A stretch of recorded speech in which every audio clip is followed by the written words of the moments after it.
आज हम उन 6 पड़ावों से गुजरेंगे और केवल बात आज नहीं होगी, आज प्रयोग भी किया जाएगा। क्या 6 पड़ाव क्या है?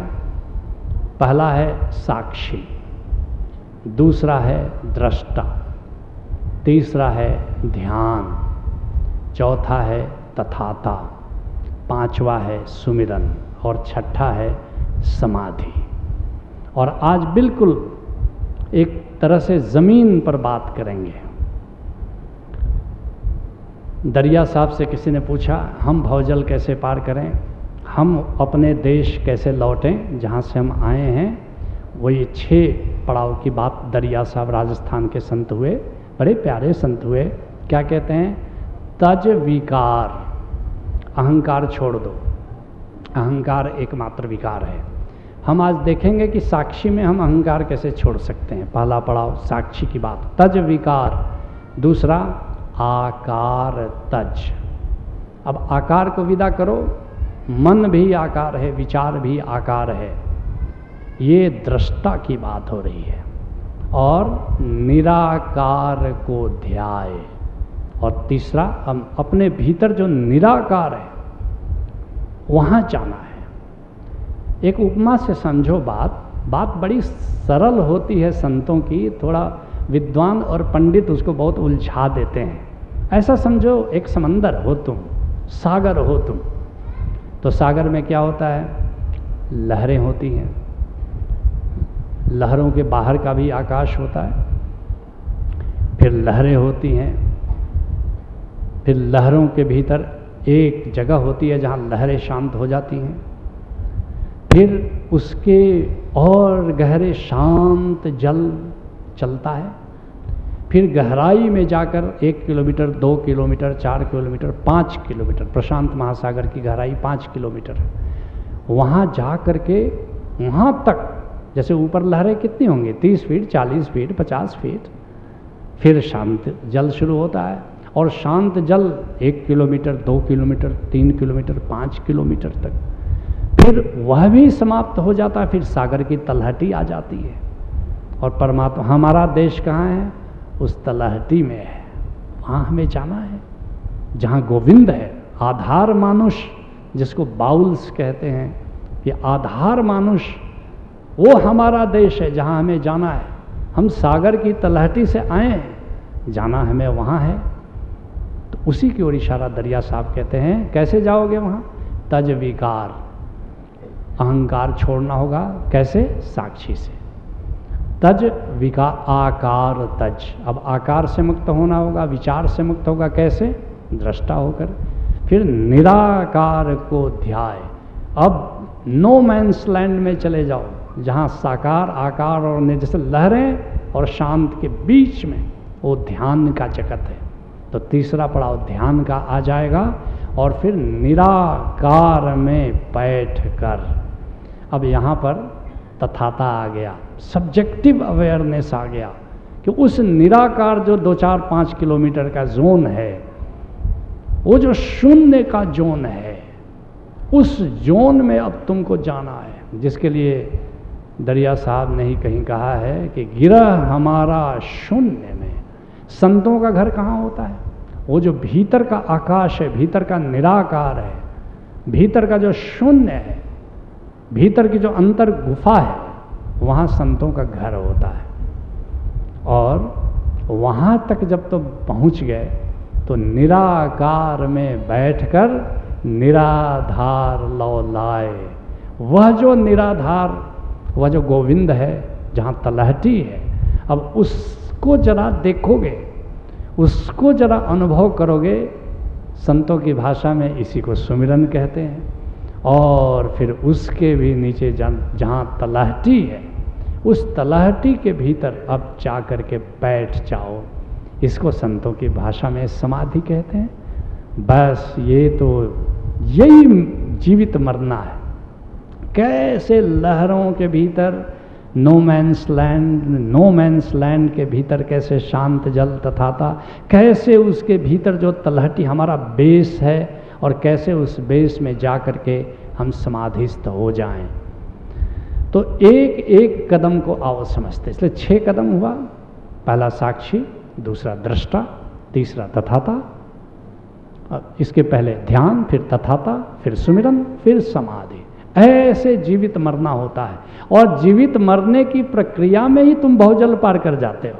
अलग से परिणाम नहीं है बहुजल पार करना, याद रखना। ये कोई 2 अलग अलग घटनाएं नहीं कि चलो जीवित मर जाएंगे तो एक दिन भवसागर पार कर जाएंगे। नहीं, तुम रोज भवसागर पार कर जाओगे। तुम्हारी इच्छा जब मन करेगा भवसागर पार कर जाओ। और जब ये विधि आ जाए तो जब फाइनल यहाँ से पलायन होगा तो उस दिन तुम हंसते मुस्कुराते भवसागर पार कर जाओ। तुम तो अभ्यास हो जाएगा। इंग्लिश चैनल एक बार अगर क्रॉस कर जाओ तो फिर जब चाहो क्रॉस कर जाओ। जिसको हिंदू बैतरणी कहते हैं कि मरने के बाद एक बैतरणी पार करनी होती है, और कहते हैं कि गाय की पूंछ पकड़ लो तो बैतरणी पार कर जाओगे। अरे किसी की पूंछ पकड़ने की क्या जरूरत है, तुम खुद सक्षम हो जाओ और रोज उस बैतरणी को पार करो। जिसको बहुजल कह रहे हैं, बैतरणी को बहुजल कह रहे हैं। रोज तुम बैतरणी पार कर जाओ जितने दिन, और एक दिन में चाहो तो 10-10 बार बैतरणी पार करो और 10-10 बार बहुजल को पार करो। तो साक्षी को पहला पड़ाव आओ आज समझते हैं। और एक बात और कहना चाहूँगा कि आज एक एक चीज़ को समझोगे। कोशिश मैं करूँगा कि जो समय निर्धारित है उसके भीतर ही इसका तुम अनुभव कर लो। यात्रा बड़ी लंबी है, लेकिन हम जेट स्पीड से चलेंगे और निश्चित आज इस भवसागर को हम पार करेंगे। और ज़मीन की बात करेंगे आज। जो फिज़ा का रंग बदल सके हमें उस हवा की तलाश है। जो लहू में बिजलियां भर सके हमें उस दवा की तलाश है। ज़मीं से जो हो परे परे उसे आसमां पे ही छोड़ दे। जो ज़मीं पे हो, जो ज़मीं का हो, हमें उस खुदा की तलाश है। अभी आसमां का जिक्र न कर, अभी आसमां की फिक्र न कर। जो ज़मीं की जुल्फ़ सवार दे उस बासफ़ा की तलाश है।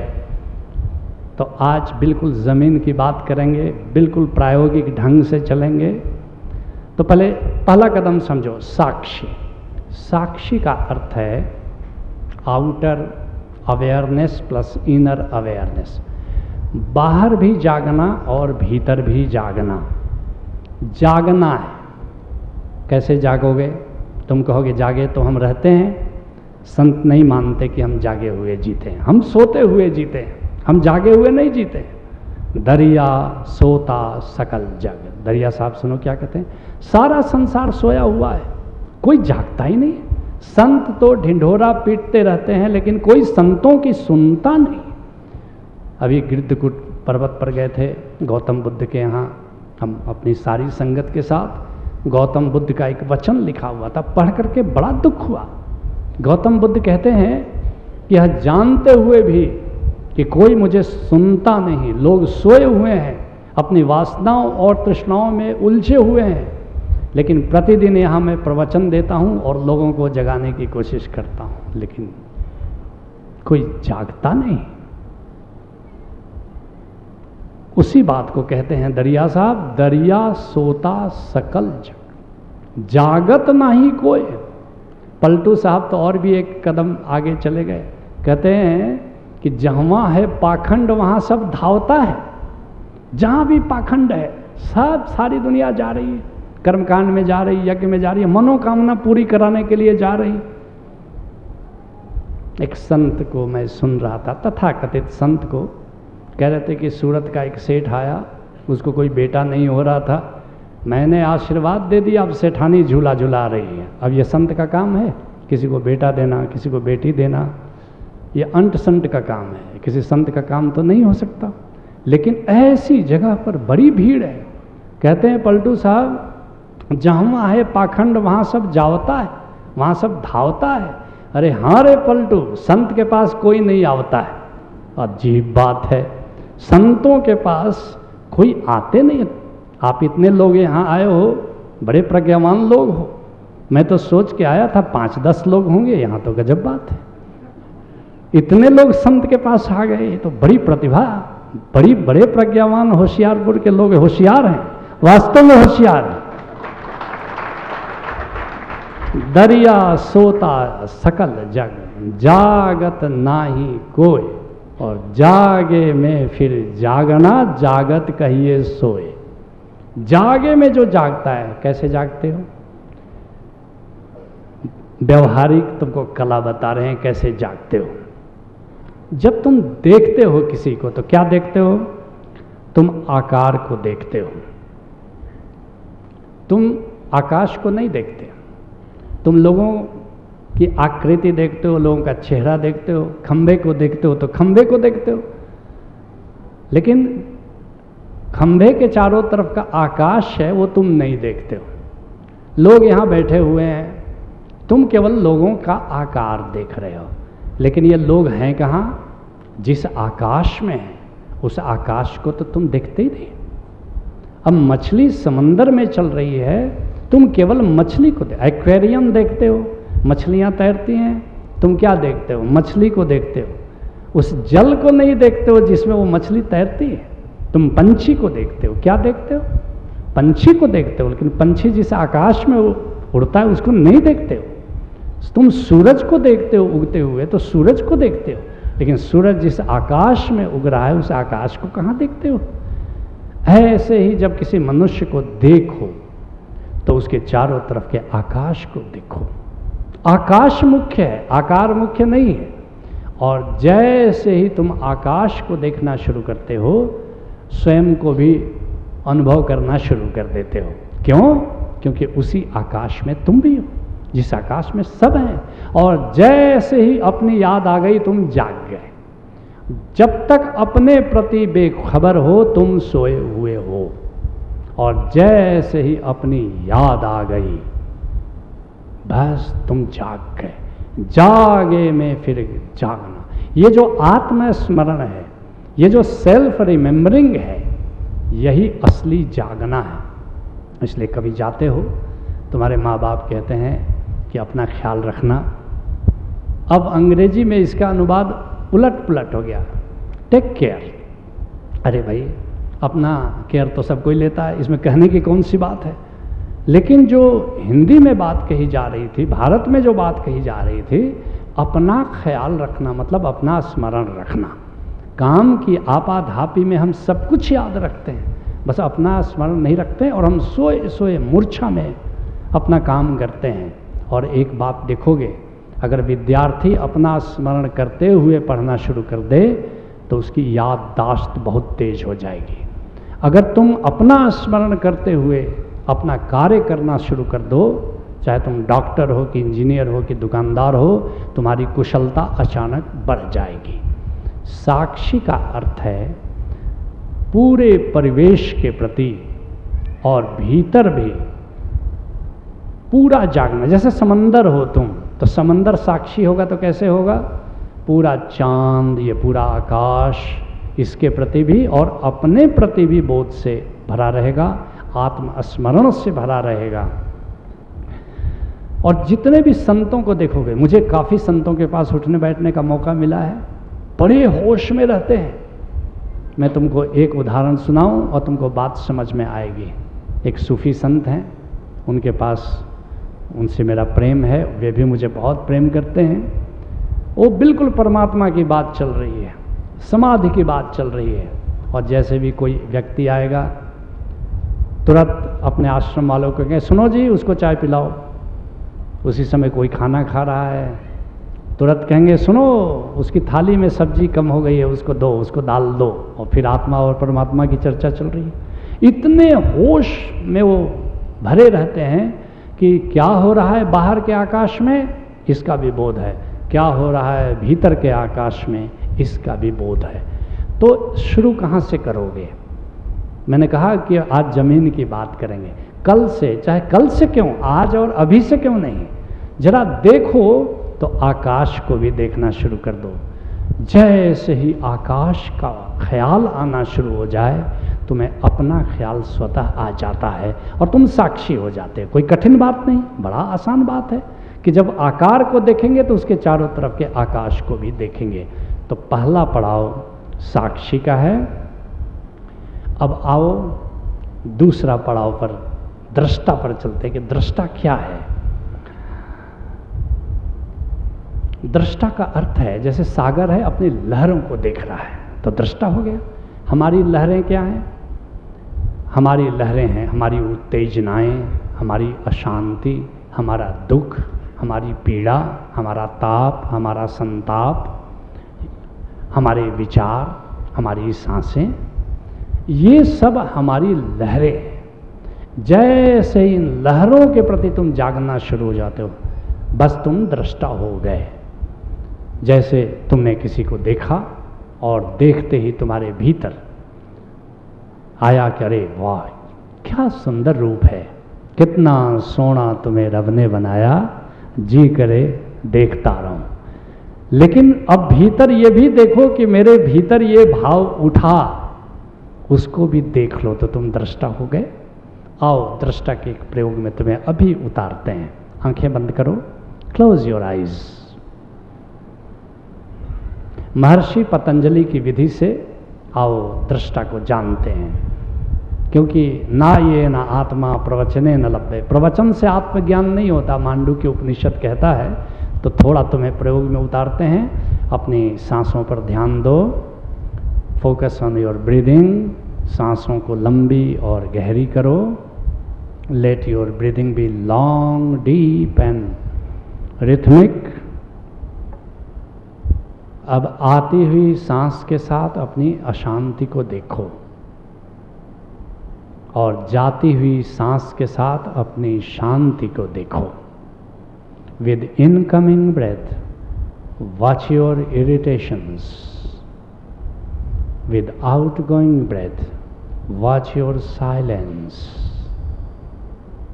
आती सांसों के साथ अपनी अशांति को देखो, जो दुख है, जो ताप है, संताप है, जो क्रोध है, जो विचार है। और जाती हुई सांस के साथ देखो सब कुछ शांत। भीतर एक शून्य गगन है, भीतर एक शून्य आकाश है, जहाँ तुम बिल्कुल शांत हो, जहाँ कोई लहर नहीं है। जरा उसको देखो। आती हुई सांस के साथ अपने विचार देखो, क्या विचार चल रहा है। अपनी उत्तेजना को देखो, क्या दुख, क्या चिंता है तुम्हारे मन में, देखो। और जाती हुई सांस के साथ अपनी शांति को देखो। तुम्हारी चेतना के गहराई में कहीं बड़ी शांति है, और जो भीतर निराकार है वहाँ पहुँच जाते हो, जहाँ सब कुछ शांत है।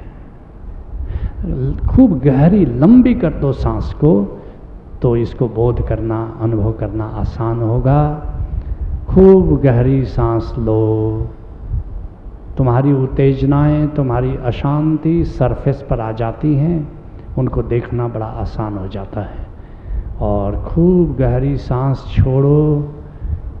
हवा चूक जाए तो छोड़ते ही जाओ और तुम शांति में पहुंच जाते हो। महर्षि पतंजलि की यह विधि सैकड़ों वर्षों से हजारों हजारों साधकों को शांति में ले जाती है। इस विधि से तुम अपनी सारी चिंताओं से मुक्त हो जाते हो।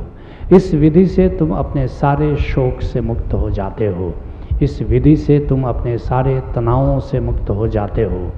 कभी भी तुम्हें कोई तनाव घेरे, कभी भी कोई तुम्हें अशांति घेरे, बस 5 मिनट और तुम देखोगे कि अचानक ही तुम अपने सारे तनावों से, सारी चिंता से, सारे शोक से, सारी उत्तेजना से, कभी क्रोध आ जाए, देखो आती हुई सांसों से उस क्रोध को देखो जो तुम्हारे भीतर अभी जन्म ले रहा है, और जाती सांसों से अपनी शांति को देखो। 5 मिनट से ज़्यादा तुम्हारा न कोई क्रोध ठहर सकता, न तुम्हारी कोई उत्तेजना ठहर सकती। तुम बिल्कुल शांत हो जाते हो, बिल्कुल शांत हो जाते हो, और तुम्हें दृष्टा का अनुभव हो जाता है। धीरे धीरे आंखें खोलो। Slowly slowly open your eyes. जिन लोगों ने शांति को महसूस किया कृपया वे हाथ उठाएं। Raise your hands. Beautiful beautiful beautiful, thank you so much. देखा कितना आसान है। अध्यात्म बड़ा सरल है, ये तो विद्वानों ने अपने शास्त्रों की व्याख्याओं में पता नहीं उलझा दी है बात को। संत तो जो बात कहते हैं बड़ी सरल बात है। तो दूसरा पड़ाव जीवित मरिए की भवजल तरिए की दिशा में आपने अब तक 2 पड़ाव पार कर लिए, साक्षी और दृष्टा। चरणदास दिल्ली के बड़े प्यारे संत हुए, वे कैसे भवजल पार करोगे, कैसे जीवित मरोगे, इसके लिए बड़ी प्यारी बात करते। इंद्रिय पलटे मन विषय। मैंने आपकी आंखें बंद करा दी, पहला कदम हो गया। इंद्रिय पलटे और मन विषय। अब मन में जो उत्तेजना है, अशांति है, उसको देखो, यह दृष्टा हो गया। इंद्रिय पलटे मन विषय, मन पलटे बुध माही। अब मन भी पलटा और तथाता में जाएगा, ध्यान में जाएगा। अब आगे ले चलेंगे तुम्हें तो चरणदास की इस बात को समझ लोगे। और इंद्रिय पलटे मन विषय, मन पलटे बुध माही, बुध पलटे हरि ध्यान में। ये सुमिरन की बात हो रही है। और फेरी लय हो जाही, और फिर उसमें मिट जाता है, जिसको समाधि की बात हो रही है, जिसको अभी ले चलेंगे तुमको। तो तीसरा पड़ाव पर आओ चलते हैं। तीसरे पड़ाव को संतों ने कहा ध्यान। ध्यान का अर्थ क्या हुआ? अब लहरें शांत हो गई और शांति का क्षेत्र वहाँ से शुरू हो गया। न लहरें भी नहीं हैं और वहाँ अभी शांति में तुमने घर नहीं बनाया है। जैसे नेपाल से तुम भारत आए हो तो बीच में नो मैन्स लैंड पड़ता है, जहाँ न नेपाल है ना ही तो भारत है। तो नेपाल मान लो वहाँ उत्तेजना है। वैसे भी आजकल माओवादियों का बहुत वहाँ अशांति चल रही है। तो अभी भारत में तुम्हारा अंदर प्रवेश नहीं हुआ, उस नो मैन्स लैंड में खड़े हो, जहाँ अशांति तो नहीं है मगर शांति भी अभी गहराई नहीं है। उसका नाम है ध्यान। विचार शून्यता, जहाँ विचार नहीं है लेकिन शून्यता में तुम्हारा अभी घर नहीं बना है, उस नो मैन्स लैंड में चले जाना ध्यान है। जहाँ कोई उत्तेजना नहीं, जहाँ कोई विचार नहीं, यहाँ तक कि अब देखने के लिए भी कोई विचार नहीं है, अभी अनुभव करने के लिए कोई अशांति नहीं है। वह है जो विषय नहीं है, कोई तुम्हारी चेतना में कोई विषय नहीं है और निर्विषय में अभी तुम्हारा प्रवेश भी नहीं हुआ है। जिसके लिए तुलसी साहब एक बड़े प्यारे संत हुए, इस बात को बड़े प्यारे अंदाज में कहते हैं, दिल का हुजरा साफ कर जाना के आने के लिए। अपने दिल की इस कोठरी को जरा साफ करो परमात्मा को आने के लिए। जरा सिंहासन अपना खाली करो। अभी तक अपने सिंहासन पर तुमने काम को बिठा रखा है, जरा काम को हटाओ, जरा साफ करो ताकि राम आ जाए। जैसे हमारे बिहार के चीफ मिनिस्टर हुआ करते थे लालू प्रसाद जी, कुर्सी पर बैठते थे, फिर कोई चीफ सेक्रेटरी आया, कहते थे कि बैठ जाओ, वहाँ दूसरी कुर्सी है ही नहीं। अब बेचारा बैठेगा तो कहाँ बैठेगा? अरे अगर परमात्मा को यहाँ बिठाना है तो कुर्सी तो तुम खाली करो उसके लिए, नहीं तो कैसे बैठे परमात्मा? उसी को कहते दिल का हुजरा साफ कर जाना के आने के लिए, और ध्यान गैरों का उठा उसको बिठाने के लिए। जरा गैरों का ध्यान छोड़ो ताकि वो आकर के बैठे। तो इस ध्यान में कैसे प्रवेश करेंगे? जरा फिर से 2 मिनट का प्रयोग करो। अभी ध्यान का तुमको अनुभव करा देते हैं।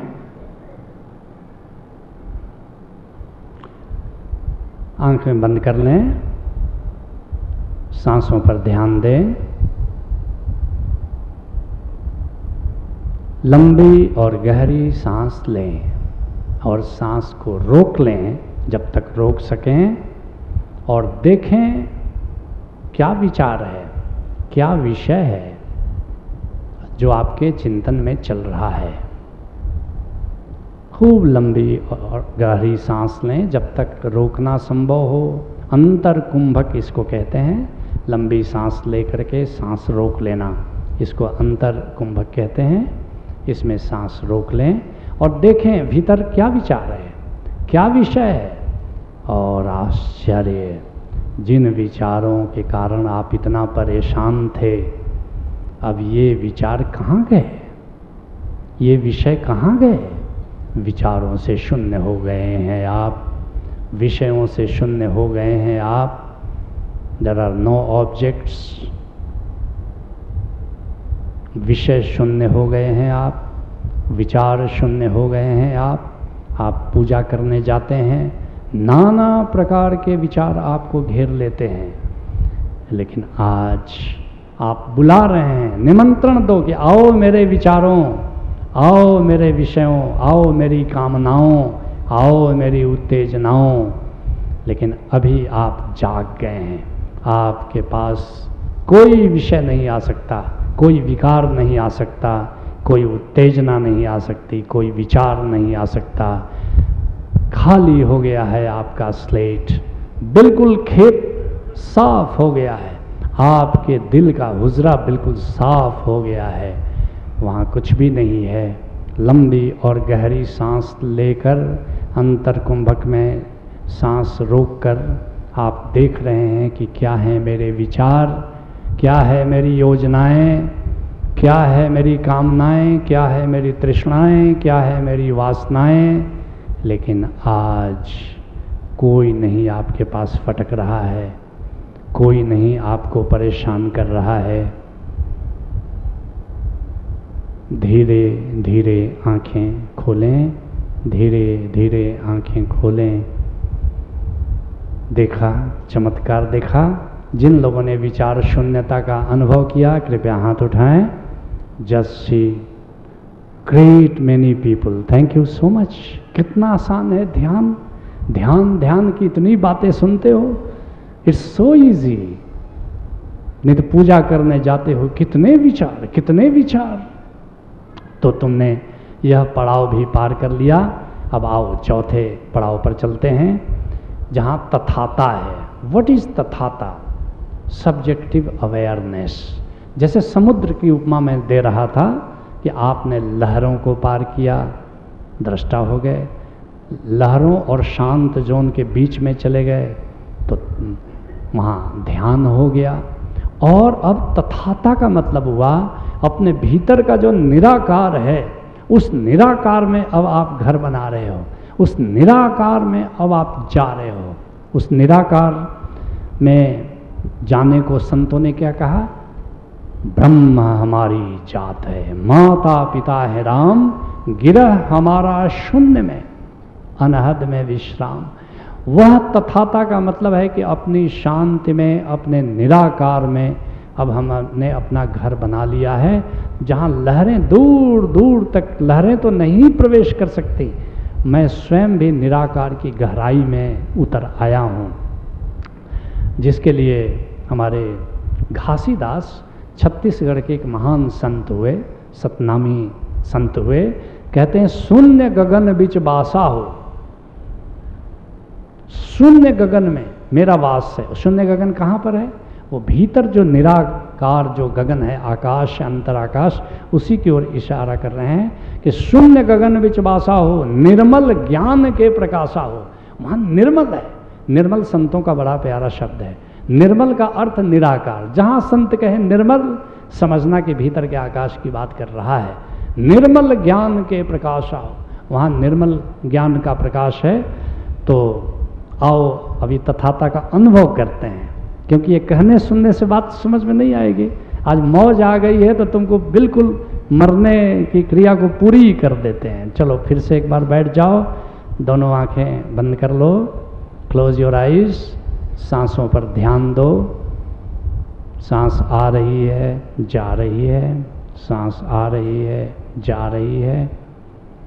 जाती सांसों पर अब ध्यान दो, जाती सांसों पर ध्यान दो। और खूब गहरी सांस छोड़ने के बाद उसको रोक दो, जिसको योग की भाषा में बहिर्कुंभक कहते हैं। बहिर्कुंभक में सांसें रोक दो। गहरी सांस छोड़ो, बहिर्कुंभक में सांस रोको और भीतर के आकाश को देखो, जहाँ बिल्कुल शून्य है। भीतर के आकाश को देखो। गहरी सांस छोड़ो, सांस बहिर्कुंभक में रोको और देखो भीतर का आकाश। कितनी गहराई, कितनी गहरी शांति उतर रही है। जिस शांति को तुमने कभी जाना नहीं आज के पहले, उस गहरी शांति में तुम चले जा रहे हो। जिस निर्जन सागर में लहरी, अंबर के कानों में गहरी, रुक कर मौन कथा कहती हो, तज कोलाहल की अवनीरे, ले चल मुझे बुलावा देकर मेरे नाविक धीरे धीरे। धीरे धीरे तुम्हें बिल्कुल गहराई में ले जाया जा रहा है। खूब गहरी सांस छोड़ो, सांस रोक लो, यही तुम्हारा गुण धर्म है, यह शांति ही तुम्हारा स्वभाव है। इस शांति को जान लो, तथाता घटित हो जाता है। इस शांति को जान लो तो तुम स्वस्थ हो जाते हो, केंद्रस्थ हो जाते हो, स्थित प्रज्ञ हो जाते हो, कूटस्थ हो जाते हो। इस शांति को जान लो तो जीवित मरना घटित हो जाता है। इस शांति को जान लो तो फिर तुम मृत्यु को पार चले जाते हो, क्योंकि यहाँ समय नहीं पहुँचता, यहाँ काल का प्रवेश नहीं होता, यहाँ अकाल मूरत है जो तुम्हारा स्वागत करता है। यहाँ तुम शाश्वत से जुड़ जाते हो। यहाँ क्षण भंगुर कुछ भी नहीं पहुँचता। गहरी सांस, बहिर्कुंभक में सांस रोको और अपनी शांति की गहराई को जानो। धीरे धीरे आंखें खोलो, धीरे धीरे आंखें खोलो। जिन लोगों ने इस शांति की गहराई को अनुभव किया, कृपया वे हाथ उठाएं। Beautiful, beautiful, beautiful. कितना समय लगा? 5 मिनट। आओ, अब बिल्कुल 2 कदम बाकी रह गए हैं। 5वें कदम पर सुमिरन है। अब यहाँ से असली खेल शुरू हो रहा है। यह जो भीतर का आकाश है, यह खाली नहीं है, इसमें तो प्रकाश भरा है, इसमें तो एक ओंकार का संगीत गूंज रहा है, यहाँ तो वीणा बज रही है। जैसे ये हमारा हॉल है, इसमें एक आवाज़ मेरी गूंज रही है, ऐसे ही भीतर के आकाश में सतनाम गूंज रहा है। जब भीतर के आकाश में गुरु नानक देव जी गए 3 दिन लगातार, तो लौट के आए तो लोगों ने पूछा कि जहां आप गए वहां क्या पाया, क्या देखा? क्या कहा गुरु नानक देव जी ने? एक ओंकार सप्तनाम, कर्ता पुरुष, निर्भव निर्वैर, अकाल मूरत, अजूनी, संभम। ऐसा है परमात्मा। मिलेगा कैसे? हमें कैसे मिलेगा? क्या कहा गुरु नानक देव जी ने? गुरु प्रसाद, गुरु की कृपा हो जाए तो भीतर के आकाश में, भीतर के गगन में जो गूंज है, जो कृष्ण की बांसुरी बज रही है और लगातार बज रही है, उसका बोध हो जाता है। लेकिन मिलेगा कैसे? गुरु प्रसाद। तथाता तक तो मैंने अनुभव करा दिया, लेकिन इसके आगे अब खेल थोड़ा, अब गुरु प्रसाद, अब उसके बिना अब ये खेल नहीं चलेगा। इसलिए तुम मुझे क्षमा करना, यहाँ से आगे का खेल यहाँ नहीं हो सकता। अगर तुम माधोपुर में आ गए तो वहाँ वो खेल होगा। यहाँ की सीमा आ गई है, जिसके लिए गुरु अर्जुन देव जी कहते हैं, अगर उसको जान लो, उस ओंकार को जान लो, उस अमृत वाणी को जान लो, तो सदा उससे जुड़े रह सकते हो। अमृत वाणी हर हर तेरी, सुन सुन होए परम गति मेरी। उसको सुन लो तो परम विश्राम हो जाता है, उसको सुन लो तो परम मृत्यु घटित हो जाती है, उसको सुन लो तो भवजल तुमने पार कर लिया, उसको सुन लो तो तुम जीवित मर गए। जिसके लिए गुरु रामदास जी ने कहता, गुरुमुख नाम समावे। इस नाम में, इस ओंकार में कौन समा सकता है? केवल गुरुमुख समा सकता है। केवल गुरु प्रसाद से यह घटना घट सकती है, उसके पहले नहीं। और फिर छठा, समाधि। समाधि क्या है? समाधि का अर्थ है कि अभी तुम अलग हो और तुम्हारा परमात्मा अलग है। अमृत वाणी तुम सुन रहे हो, लेकिन सुनने वाला भी मौजूद है। जैसे नमक की डली है, सागर में उतरी है, लेकिन नमक की डली अभी मौजूद है, लेकिन जैसे ही और गहराई में जाएगी वो नमक का पुतला मिट जाता है। बूंद समानी समुद्र में सोकत हेरी जाए, हेरत हेरत हे सखी रहा कबीर हेराई। वो बूंद ही खो जाती है, समाधि घटित हो जाती है। जाप मरे अजपा मरे अनहद भी मर जाए। ये जो मंत्र जाप करते हो या नाम का सुमिरन करते हो, ये तो खत्म हो ही जाता है। अजपा मरे, ये सांसों के साथ जो सोहम या वाहिगुरु का खेल चलता है, वाहिगुरु वाहिगुरु सोहम सोहम, ये भी खत्म हो जाता है। और अनहद भी मर जाए, ये एक ओंकार सतनाम, और तुम्हारा अलग अलग ये द्वैत मिट जाता है। राम स्नेही नाम रे कह कबीर समझाए। लेकिन कुछ है जो रहता है, उसको इजनेस कहो, उसको अस्तित्व कहो, उसको भगवत्ता कहो। न मैं न तुम, मैं खान आए वहदत में, साकी की इनायत से पीते ही पुकार उठा जो तू है वही मैं हूँ। ऐसा नशा चढ़ जाता है कि फिर परमात्मा और तुम्हारा साकी और रिंद का भेद मिट जाता है। बूंद समानी समुद्र में ये समाधि की घटना घट जाती है। और फिर जिस दिन समाधि घटती है, अब तो तुम्हारे हाथ में कुंजी आ जाई। जब चाहो मरो, दिन में 10 बार मरो, लेकिन यह मरना बड़ा मीठा है, जिसके लिए गुरु गोरखनाथ कहते हैं मरो हे जोगी मरो, मरण बड़ो है मीठा, अस मरनी मरो जस मरनी गोरख मरी दीठा। इसलिए ओशो से किसी ने पूछा कि आप क्या सिखाते हो? ओशो ने कहा मैं मृत्यु सिखाता हूँ। लेकिन कौन सी मृत्यु सिखाता हूँ? जिसको जान लो तो परम जीवन घटित हो जाता है। तो तुम्हें निमंत्रित देता हूँ, अगर परम जीवन को जानना हो तो जीवित मरने की कला जाननी होगी। जीवित मरिए भवजल तरिए। हरि ओम तत्सत।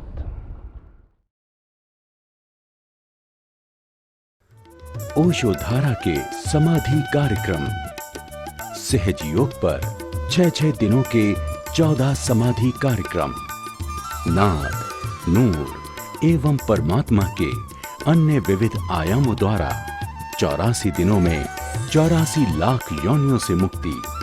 परंतु कैसे? आइए जानिए ओशो धारा के समाधि कार्यक्रमों के द्वारा। मित्रों नमस्कार। ओशो धारा के 6 दिवसीय कार्यक्रम ध्यान समाधि में आइए और परमात्मा के ओमकार स्वरूप को स्वयं के भीतर पहचानिए। प्रभु को जानने का सरलतम उपाय है ध्यान समाधि। विस्तृत जानकारी हेतु संपर्क करें 9671400196 अथवा 9671400193।